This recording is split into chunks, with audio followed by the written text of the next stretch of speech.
isimela usakhe bese sisidala sigugile sesi-expired.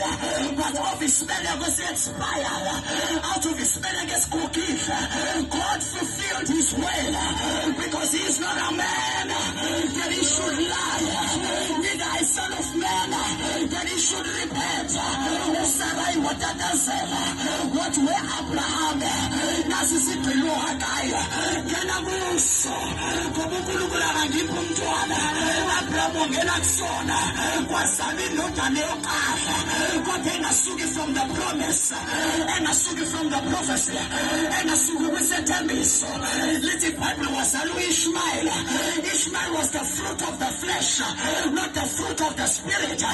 Ishmael waba isithelo senyama, ayisithelo sakamoya. Lithi iBhayibheli, and Abraham umeqeda ukuhlala noIshmael ngelinye ilanga kanti uzovakashelwa, uzothola i-visitation.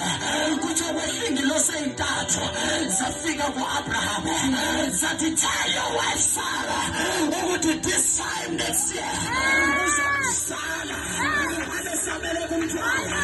uSarai was his prophet esisuka kwidalo zezulu kwasho ukuthi kade lindile.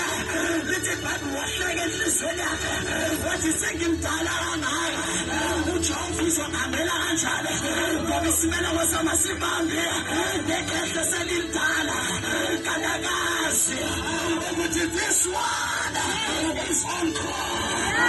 Ngizomemezela ngilindile katukhala katuthandaza ngizomemezela this one is on call. Wabahlekayo bathi buka isikhathi sihambile ngizomemezela not by might, not by sight. Uzakaria uyini wena ntombi enkulu wangaZerubhabele bheka uyokwenziwa ithafa. Not by might, not by strength, but by the Spirit of the Lord.